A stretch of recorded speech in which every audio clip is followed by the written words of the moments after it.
দেখো, তোমরা যারা সেকেন্ড টাইম পরীক্ষা দিবে তোমাদের জন্য আমি অত্যন্ত গুরুত্বপূর্ণ কিছু সাজেশন দিচ্ছি। এই সাজেশনগুলো যদি তুমি ফলো করতে পারো তাহলে আমি তোমাকে 100% নিশ্চয়তা দিয়ে বলতেছি তুমি সেকেন্ড টাইমে ইনশাল্লাহ তুমি একজন সফল অ্যাডমিশন ক্যান্ডিডেট হবে। তো তুমি যদি সেকেন্ড টাইম অ্যাডমিশনে যদি সফল হতে চাও তাহলে প্রথমত তোমাকে কি করতে হবে জানো? তুমি যে ইউনিভার্সিটিতে সেকেন্ড টাইমে পরীক্ষা দিবে ওই ইউনিভার্সিটিগুলোর প্রশ্ন প্যাটার্নটা বোঝো। প্রশ্ন প্যাটার্নটা বোঝা তোমার একটা ইউনিভার্সিটিতে চান্স পাওয়ার জন্য সবথেকে বেশি গুরুত্বপূর্ণ। এটাই হলো ইউনিভার্সিটিতে চান্স পাওয়ার সবথেকে বড় অস্ত্র। কারণ যখন তুমি প্রশ্ন প্যাটার্নটা বুঝতে পারবে তখনই তুমি কোন টপিক্সের উপর তোমার প্রস্তুতি নিতে হবে, কোন টপিক্সগুলো তোমার আপাতত স্কিপ করতে হবে এই জিনিসটা বুঝতে পারবে। তখন তোমার কোন টপিক্সের উপর দুর্বলতা আছে, কোন টপিক্সে তোমার আরও বেশি ফোকাস করতে হবে এই জিনিসটা তুমি বুঝতে পারবে। সো তোমার কাজ হলো প্রশ্ন প্যাটার্নটা খুব সুন্দর করে বোঝো। এটা বোঝা ছাড়া তুমি কখনো অ্যাডমিশনের জন্য প্রস্তুতি নিতে পারবে না। আচ্ছা, প্রশ্ন প্যাটার্ন বুঝলে এরপরে তোমার কাজ হলো প্রত্যেকটা টপিক্সের গুরুত্বপূর্ণ দিকগুলো হাইলাইট করো। মানে প্রশ্ন প্যাটার্ন বোঝার পরে যে ইউনিভার্সিটির জন্য যে টপিক্সগুলো গুরুত্বপূর্ণ ওই টপিক্সগুলোর প্রতি হাইলাইট করে তুমি একটা খাতায় লিখে রাখো যে আমার এই টপিক্সগুলোর প্রতি আমার মাস্ট প্রিপারেশান নিতে হবে। প্রিপারেশান নিতেই হবে যে টপিক্সগুলোর উপর, সেগুলোর প্রতি তোমার কোনোভাবেই কিন্তু অবহেলা করা যাবে না। অবশ্যই তোমার এগুলো খুব গুরুত্ব সহকারে পড়তে হবে, ঠিক আছে? বিভিন্ন কালি ব্যবহার করতে পারো, যেগুলো তুমি খুব সুন্দরভাবে পড়া শেষ সেগুলো তুমি একভাবে মার্ক করো, যেগুলো আরও পড়তে হবে সেগুলো একটা মার্ক করো, যেগুলো তোমার কাছে বারবার পড়া দরকার সেগুলোকে একভাবে মার্ক করো। তোমার নিজের মতো করে একটা টেকনিক অবলম্বন করো। এরপর একটা গুরুত্বপূর্ণ বিষয় হলো, দেখো তুমি সেকেন্ড টাইমে 8 থেকে 10 মাসের একটা সময় পাচ্ছ, তাই না? তো 8 থেকে 10 মাসের এই সময়টা যদি তুমি কাজে লাগাতে পারো তাহলে তুমি নিশ্চিত সেকেন্ড টাইমে সফল হবে। এখন সেকেন্ড টাইমারদের জন্য সবথেকে বড় চ্যালেঞ্জ হলো এই সময়টা কাজে লাগানো। ফার্স্ট অফ অল তাদের ঘুরে দাঁড়ানো একটা চ্যালেঞ্জ, কারণ অনেক পারিপার্শ্বিক সারাউন্ডিং, অনেক ফ্যাক্টর থাকে যেগুলোর কারণে সেকেন্ড টাইমের প্রস্তুতি নেওয়া ফার্স্ট টাইমের থেকে অনেক বেশি কঠিন হয়ে যায়। কারণ ফ্যামিলির সাপোর্ট বা অন্যান্য যে আনুষঙ্গিক যে সাপোর্ট আছে এই সাপোর্টটা সেকেন্ড টাইমে কম পাওয়া যায়। কিন্তু সেকেন্ড টাইমে চেষ্টা করতে হবে তোমার নিজের জায়গা থেকে, তোমার নিজের কনফিডেন্স থেকে, তোমার নিজের প্রতি আস্থা থেকে। এখন এই যে 8 থেকে 10 মাস তুমি সময়টা পাচ্ছ, এই সময়ে তোমাকে একটা নির্ভরযোগ্য প্ল্যাটফর্মের সাথে যুক্ত থাকতে হবে। কেন প্ল্যাটফর্মের সাথে যুক্ত থাকতে হবে? কারণ তুমি যদি নিজে নিজে প্রস্তুতি নিতে চাও হয়তো তুমি 10 দিন পড়তে পারবে, 15 দিন কি 1 মাস তুমি প্রস্তুতি নিতে পারবে, তারপরে দেখবা যে তুমি ঝিমিয়ে যাবে, তোমার ভিতরে সেই উদ্যম আগ্রহ এগুলো থাকবে না। সো তোমার একটা নির্ভরযোগ্য প্ল্যাটফর্মে থাকলে তুমি দীর্ঘ সময়ের জন্য একটা প্রস্তুতি নিতে পারবে, ঠিক আছে? যার যে ইউনিভার্সিটি টার্গেট, যার পড়া ভালো হয়, যার প্রতি আস্থা আছে, তুমি সেখানে অ্যাড হতে পারো। এরপরে তোমার জন্য গুরুত্বপূর্ণ বিষয় হলো তুমি সর্বোচ্চ আত্মনিবেদন দাও, ধারাবাহিকতা বজায় রাখো, তোমার জীবনের সর্বোচ্চ চেষ্টা তুমি করো। দেখো আমি তোমাদেরকে একটা গল্প বলি যে একটা স্টুডেন্ট ছিল, সে প্রথম ঢাকা বিশ্ববিদ্যালয়ে পরীক্ষা দিয়ে চান্স পায় না।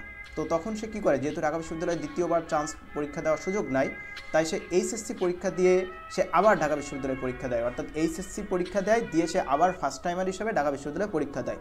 সেকেন্ড টাইমেও সে ঢাকা বিশ্ববিদ্যালয়ে চান্স পায় না। তারপর সে সেকেন্ড টাইমে কিন্তু আবার রাজশাহী বিশ্ববিদ্যালয়ে চান্স পায়, সরি থার্ড টাইমে যে সেকেন্ড টাইমার হিসেবে রাজশাহী বিশ্ববিদ্যালয়ে চান্স পায়, মানে সে থার্ড টাইম পরীক্ষা দেয়।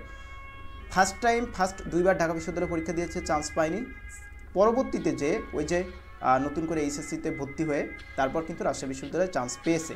তো তার মতো চেষ্টা যদি তুমি করতে পারো তোমার সফলতা কেন আসবে না? ও যে স্বপ্নটা দেখেছে, ওর ভিতরে যে স্বপ্নটাকে যেভাবে ও আঁকড়ে ধরেছিল, তুমি যদি ওইভাবে আঁকড়ে ধরতে পারো তোমার সফলতা নিশ্চিত। ধারাবাহিকতা বজায় রাখতে হবে, এর জন্য নিয়মিত মডেল টেস্ট পরীক্ষা দিতে হবে। মডেল টেস্ট পরীক্ষা দিলে তোমার দুর্বলতাগুলো, তোমার কোন কোন টপিকসগুলোর প্রতি ভালো করতে পারছো না এগুলো ফাইন্ড আউট করতে পারবে। দুর্বল বিষয়গুলোর প্রতি বেশি বেশি গুরুত্ব দাও, মানসিকভাবে প্রস্তুতি রাখো।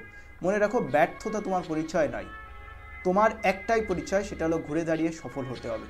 আরও কিছু গুরুত্বপূর্ণ বিষয় আমি তোমাদেরকে বলি যে ভোকাবুলারির প্রতি তোমাদের অনেক বেশি গুরুত্ব দিতে হবে। প্রতিদিন নিত্য নতুন ভোকাবুলারি শেখো, বিভিন্ন প্যাসেজ পড়ো, আর্টিকেল পড়ো, ইংরেজির আর্টিকেল পড়ো, প্যাসেজ পড়ো, পড়ে যে বিষয়গুলো তুমি জানো না ওইগুলো ফাইন্ড আউট করো, ডিকশনারি থেকে জানার চেষ্টা করো। এখন তোমার কাছে ফোন আছে, এটাই তোমার ইংরেজির ভোকাবুলারি শেখার ক্ষেত্রে অনেক অনেক বেশি সাপোর্টিভ হবে। ইংরেজির যে আরও মেমোরাইজিং পার্ট আছে না, ইডিয়ম আছে, ফ্রেজ আছে, অ্যাপ্রোপ্রিয়েট প্রিপোজিশন আছে, এইগুলোর প্রতি মুখস্থ করো। সিনোনিম অ্যান্টোনিম আছে, কারেক্ট স্পেলিং আছে, এগুলোর প্রতি বেশি হাইলাইট করো, কারণ এগুলোতে ভালো করা ছাড়া তুমি ইংরেজিতে কখনো ভালো করতে পারবে না। বাংলারও এই ধরনের কিছু মুখস্থ করার অংশ আছে না, বাগধারা আছে, এক কথায় প্রকাশ আছে, সমার্থক শব্দ, বিপরীত শব্দ, শব্দ অর্থ, পারিভাষিক শব্দ, এগুলো পড়ো, খুব সুন্দর করে পড়ো, ঠিক আছে? বিগত বছরের যে জব কম্পিটিটিভ এক্সামে যে প্রশ্নগুলো আসছে সেইখান থেকে এই যে বিরোচন অংশ বা মেমোরাইজিং পার্টগুলো প্র্যাকটিস করো, এমসিকিউ প্র্যাকটিস করো। আর একটা বিষয় বলি, তোমরা অনেকেই বলো যে ভাইয়া কোন প্রশ্ন ব্যাংক কিনবো বা কোন বই কিনবো। তোমার কাছে যে কোনো একটা প্রশ্ন ব্যাংক থাকলেই হবে, সেটা যে কোনো ব্র্যান্ডের, এটার জন্য কোনো ব্র্যান্ড লাগবে না। কারণ প্রশ্ন ব্যাংক থেকে হুবহু কখনোই কমন আসে না, হয়তো দু একটা কাকতালীয়ভাবে আসে, কিন্তু কমন পাওয়ার আশা করলে হবে না। যারা বলে এগুলো কিন্তু গর্ধব, যে প্রশ্ন ব্যাংক পড়লে 30% 20% কমন পেয়েছে, হয় এগুলো গর্ধবরা ছাড়া কেউ বলে না। তোমরা যারা পরীক্ষা দিয়েছো, যারা ভালোভাবে বুঝতে পেরেছো, তারা মনে হয় জানো যে কমন আসে কি আসে না। ঠিক আছে, দু একটা কাকতালীয়ভাবে আসতে পারে, সেটা আলাদা বিষয়। আর কোন বই পড়বা, তুমি ফার্স্ট টাইমে যে পড়েছো ওইটাই পড়ো, তোমার নতুন করে এখন আবার আপডেট বইয়ের দরকার নাই। কারণ প্রথম যে বইটা তুমি পড়েছিলে ওই বইতে তোমার কিন্তু একটা ধারণা চলে আসছে, বইয়ের ওয়ার্ডগুলো সম্পর্কে একটা পরিচয় চলে আসছে, বইয়ের পেজগুলো সম্পর্কে তোমার একটা পরিচয় চলে আসছে, একটা ভালো একটা কনসেপশন চলে আসছে, মার্ক করা আছে। সো নতুন করে বই কিনতে গেলে ওই বইয়ের উপর আবার নতুন করে প্রস্তুতি নিতে হবে। কেন তুমি এটা করবে? তুমি ফার্স্ট টাইমে যে বইটা পড়েছো ওইটার উপরই প্রস্তুতি নাও। আর যদি নিতান্তই তোমার কাছে বই না থাকে, সেক্ষেত্রে তুমি বাজার থেকে মোটামুটি ভালো মানের একটু বই কিনতে পারো। যেমন ইংরেজির জন্য যদি তুমি মাস্টার বইটা কেনো, অনেক সময় পাচ্ছ, প্রস্তুতি নিতে পারবে, যে কোনো ভার্সন নিলেই হবে। অথবা এমসিকিউ ম্যাজিক বইটাও অনেক ভালো, এটাও চাইলে নিতে পারো। এবার বাংলার জন্য দেখো অভিযাত্রী, ধ্রুব, এই বইগুলো অনেক ভালো চলে।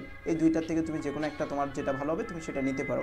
এরপর তোমার সাধারণ জ্ঞানের জন্য আমি তোমাকে সাজেস্ট করবো যে তুমি জুবায়ের জিকে বলো, খন্দকার জিকে বলো, মির জিকে বলো, এই ধরনের যা আছে বাজারে যে কোনো একটা নিতে পারো, সব সেম ক্যাটাগরির বই। আর এটার বাইরে যে MP3 বাংলাদেশ বিষয় বলি, এই বইটা তুমি নাও, কারণ এই বইটা অনেক ভালো, প্র্যাকটিসের জন্য খুব ভালো এই বইটা। ঠিক আছে, তো এগুলো আমি জাস্ট বলে দিলাম যাদের নিতান্তই বই নাই।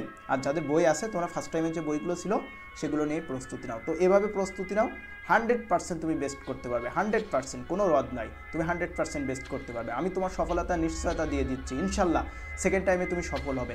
আর আমাদের যে প্ল্যাটফর্ম এডুমেট থেকে তোমাদের সর্বোচ্চ ডেডিকেটেড সাপোর্ট প্রোভাইড করব।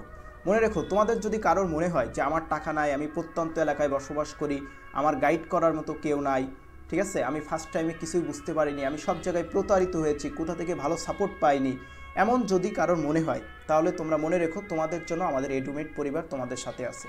তোমাদের যা যা দরকার হয় সব কিছু আমরা তোমাদেরকে সাপোর্ট করব। আমরা তোমাদের ফ্রিতেই প্রয়োজনে 1000 স্টুডেন্টকে পড়াবো, ঠিক আছে, কিন্তু তোমার জায়গা থেকে সর্বোচ্চ আত্মনিবেদন দিতে হবে, তোমার জায়গা থেকে সর্বোচ্চ পরিশ্রম করতে হবে, তোমার সব কিছু উজাড় করে দিতে হবে সেকেন্ড টাইমে চান্স পাওয়ার জন্য। সাপোর্ট আমরা তোমাকে প্রোভাইড করব, আমরা সর্বোচ্চ সাপোর্ট তোমাকে প্রোভাইড করব। আমাদের নৈতিক দায়বদ্ধতা থেকে তোমরা সেকেন্ড টাইমে একটা স্টুডেন্টের কতটা কঠিনতম পরিস্থিতি পার করতে হয় আমরা জানি, তার কতটা একটা কঠোর একটা পরিশ্রম প্লাস কঠিন একটা সিচুয়েশান, এই জিনিসটা আমরা বুঝি রে ভাই। সো তুমি যেন ব্যর্থ না হয়ে যাও, তুমি যেন সফল হও, তোমার যে কোনো সীমাবদ্ধতা কাটিয়ে যেন তুমি সফল হও, আমরা তো তোমাকে সাপোর্ট দিব, আমরা তোমাকে যে কোনো সাপোর্ট প্রোভাইড করব।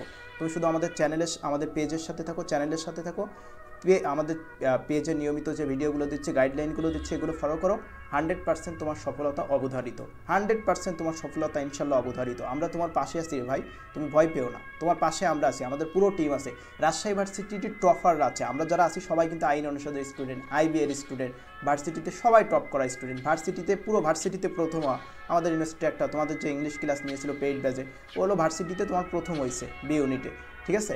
আমি নিজে রাজশাহী ভার্সিটিতে 43তম হয়েছি। আমি কি পরিমাণ প্রচণ্ড অসুস্থ ছিলাম অ্যাডমিশন টাইমে, আমি একদম প্রস্তুতি নিতেই পারিনি, তারপরেও আমি রাজশাহী ইউনিভার্সিটিতে 43তম মেরিট পজিশন নিয়েছি। আমি নিজে আইনের স্টুডেন্ট, আমি বিউপিতে পরীক্ষা দিয়েছিলাম, সেখানে আয়ার পাবলিক অ্যাডমিনিস্ট্রেশনে চান্স পেয়েছিলাম, ঢাকা ভার্সিটিতে চান্স পেয়েছিলাম। সো আমি যেখানে পরীক্ষা দিয়েছি সব জায়গায় ইনশাল্লাহ সফল হয়েছি। এবং আমি প্রচণ্ড অসুস্থ ছিলাম অ্যাডমিশন টাইমে, তারপরেও আল্লাহর রহমতে শুধুমাত্র পরিকল্পিত এবং টেকনিক্যাল প্রস্তুতির কারণে আমি যেখানে পরীক্ষা দিয়েছি বাংলাদেশের গুচ্ছ থেকে শুরু করে সব জায়গায় ইনশাল্লাহ আমি চান্স পেয়েছি। সো গাইডলাইন ফলো করো, ইনশাল্লাহ তুমিও চান্স পাবে, 100% তুমি পাবে। শুধু চেষ্টা করো, মন থেকে চাও। ওই যে একটা স্টুডেন্টের উদাহরণ দিলাম যে 3বার পরীক্ষা দিয়েছে, ওই রকম একটা চিন্তা, ওই রকম একটা ফার্ম ডিটারমিনেশন তোমার ভিতরে রাখো, সফলতা অনিবার্য।